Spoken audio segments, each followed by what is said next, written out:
Hey everyone, my name is Kimberly, and welcome to another day on Ray of Joke, where each new day is an opportunity to slay. Hope you all are staying healthy, well, and blessed. I use this platform to discuss different topics related to perceptions and behaviors around personal growth and overall wellness.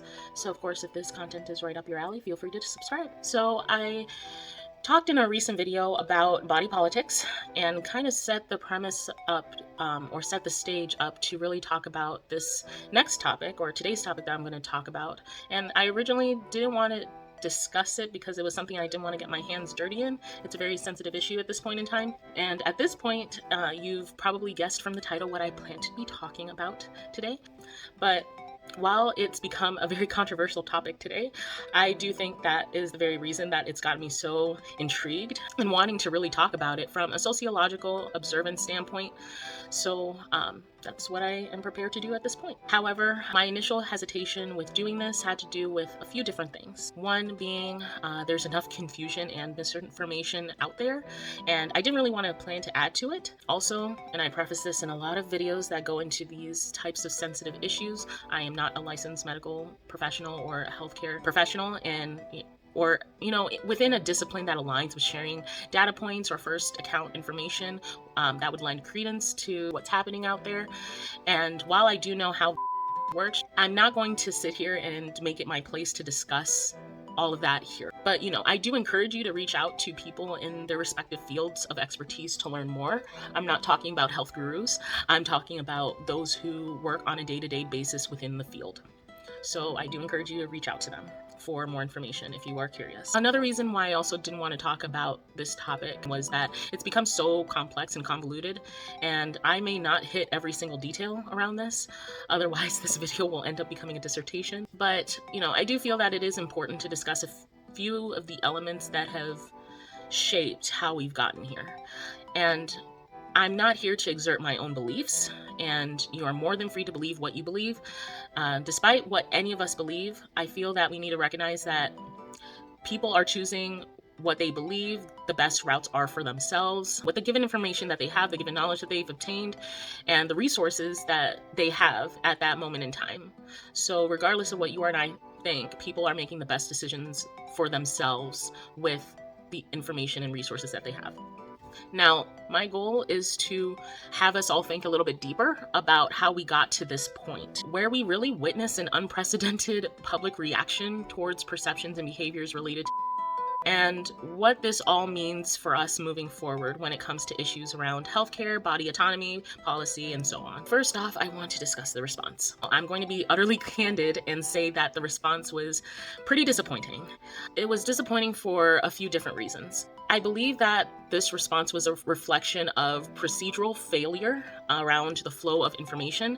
There was not really a foundation that was laid down for the fact that since this is so new, the data can change. And the fact that we live in a world where we have access to information and data very readily, the rapid spread of misinformation can be very much driven by this idea of sensationalism, the need to make it more clickbaity, to put it simply. But I feel like there was not really a premise or a foundation laid out that could address what could happen if data is shared. I think a lot of it was kind of left up to the devices of the public, and the public ran with it, and so did the media. They also have their role to play. Another thing as well that contributed to all of this, I feel, was a lack of leadership and accountability, or rather leadership's accountability. So those who are in positions of influence, those who are in positions of leadership, accountability wasn't really present. There wasn't a sense of transparency and responsibility when it came to not only sharing the information with the public, but also what happened when the act led to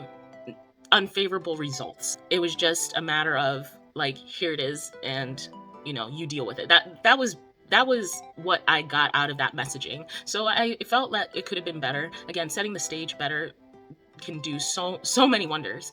And I feel like those in leadership, they didn't really take accountability of the fact that they could have done better. And I know that they have a lot of pressures on themselves to, calm everyone, make everyone know that things are going to be okay. But sometimes also just being honest about the fact that this is something new, this is something we don't really know how to deal with necessarily, but we are putting measures into place to, help alleviate the situation, but it is going to take its time. Just something along those lines would have, at least been good to hear. Another thing was just a lack of regard and care around sensitive issues like a person's health. I felt a lot of times that it was trivialized and in a way commercialized in pop culture. This is something that we haven't seen in this type of world that we live in, where we're so connected. So when we're talking about health issues, I mean, those are sensitive topics, and regardless of where we're at right now, I mean, people's personal decisions about their health is something that shouldn't be taken lightly. It shouldn't be trivialized. It shouldn't be treated as something, oh, just do it.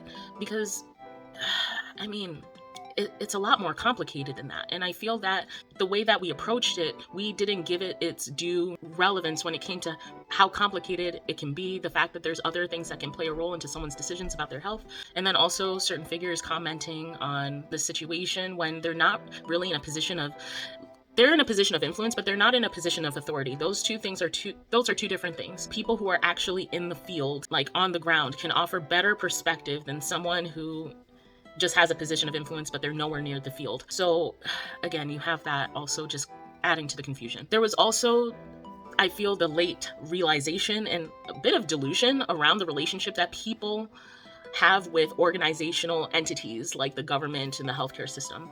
I don't know if it was just the disregard that, I don't know, people have a good enough relationship with the government that the government could be devil may care with their messaging, or they thought that people had a good relationship with the healthcare system where people would feel empowered knowing the information that's being shared and look to turn to the healthcare system.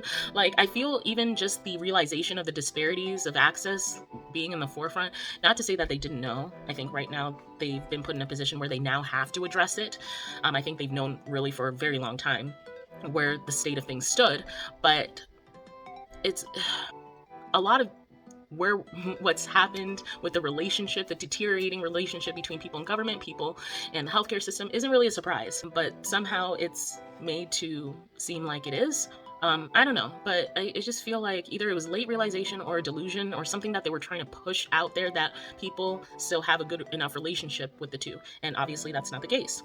Also, a lack of preparedness and resources for healthcare workers and institutions that are put into place to make sure that people have access to these resources, not just in times of crisis like this, but even on a regular basis. And that kind of goes back to my previous point. Clearly, we could have been more prepared for this. There was plenty of time. I don't know how we thought we would be immune to not facing a potential pandemic, but maybe that's because the last global outbreak that happened was back in the early 1900s, but it doesn't mean that just because the technology has advanced, that our knowledge and resources have grown, that this can't happen again, and clearly it did. So we could have been more prepared. We could have had the resources to help the healthcare system at least cushion society a little bit. Like right now, we've exhausted our workers, and this has no way of slowing down. Like right now, as far as I'm concerned, this thing is here to stay. It's not going away. We just have to learn to live with it. But the fact that we have limited resources right now to even deal with it for the long term is quite unfortunate. Now, those are some of the reasons that I stated, and there could be more, but that's what I feel contributed to this mess. And it is a mess. The mainstream messaging around all of this was embarrassing and confusing. Like I said, I think the main motivator is unspoken pressures on, those public figures driving and packaging the message, what the message should be. I know that they have a goal to reassure the public and provide a cushion of time by quelling societal frustration so they can find viable solutions. I know all of that. There's always some sort of messaging to help calm the public so it gives them time to figure out a solution. But I think we need to understand that this is not a movie. A movie has a beginning and end, and of course, real life, it doesn't always work that way. While I understand they have those pressures, I think they should have kept in mind that transparency of the situation and kind of a pause and reflection over the short and long-term ramifications, what would that look like, would have helped to maybe garner a better reaction for some of the things that came about. And when I talk about the transparency and reflection of short and long-term ramifications, I do say that knowing that they didn't have a time for pause, because it's like everything is one after the other. It's one after the other, and they're in a position where they have to be more reactionary rather than actually taking pause to say, okay, let's let's sit, let's figure this out, and then go from there. And not to say that that isn't there to some degree, but again, like I said, this is new. This is something that is evolving, and it's here to stay. As far as the messaging around the taboo word, I feel like it was more like you get it or else type of thing. Regardless of whatever you believe in, regardless of whatever I believe in, like, let's be real, having a doesn't necessarily mean that everyone will make the choice to get it. And this is less about the idea of what's right and what's wrong and more about addressing the reality that even before we got into this situation, people would choose to either get it or not get it, even before this situation. So why would we think that now we are in this situation that it's going to be 100% everyone's going to get it? That's just not realistic. And we didn't address that reality. I'm actually quite astonished we didn't address that reality and even prepare for it. That the fact that not everyone's going to get it, and we just have to accept that as a fact at this point. And you know, there could be multitudes of reasons why a person didn't choose to get it or wanted to delay getting it too. There were so many things, and there could have been messaging around what those people could have done, at least. Like, we had social distancing and masks, and still we do. I know it's been changed around a couple of times, and depending on the area that you're living in, it's still up in the air. It's whatever, I don't know. But there could have been messaging around that, like, if you choose not to do this, then here's an alternative for you to do. And I know that part of that, and didn't I say this was going to be convoluted because there's so many factors. I know what plays into that also, of why they maybe didn't want to go with that messaging, was because they wanted to get as many people as they could. So I get that, but the big but, the but is just that now it just puts into a situation where now people just become hostile. And in that moment, maybe they weighed the pros and the cons. They were maybe like, I don't know, hostile society versus we get most people. So, you know, most of the populace is protected. So it could be that they weighed it and they decided to go with the latter. But, and I'm gonna say but a lot in this video because there's so many different factors. There could have been a better way of going around it. What this does is, like, while it takes care of maybe the issue in the short term, maybe, what it does in the long term is now people are going to have certain perceptions around the idea of, because it's become more of a forced thing, more of a mandate. I mean, it's gotten to the point where companies will let you go if you don't have. So, and some companies are just hesitant because one, they don't want to lose their workers, but then also it now calls into question what things can a company now ask of someone regarding their health history. And that's also something that a lot of people are thinking about too. And it's realistic because we've, again, never had something like this to this scale, where now companies are essentially mandating that their workers either get or they can't work, which I think is another can of worms. I'm not going to go there. I'm saying all of this as someone who knows people who've died from this virus. So I know people who've passed from this virus, unfortunately. I know people who've survived, but had their lives forever altered by this virus. I'm saying this as someone who's had to worry about family living in a third world country when this virus is running rampant. Hoping and praying every day that no one comes down with the virus. Because, of course, in a third world country, these types of resources we have in the US, it's not the same over there. And I also say this as someone who did get the vaccine, who did get vaccinated. I'm saying all this to say that there is something fundamentally wrong with how all of this was handled, and no one is talking about it. We are focused on the wrong things. And unfortunately, because we're not really talking about it, or because this isn't in the forefront of mainstream conversation, we're going to end up in a place that we really don't want to be as a society.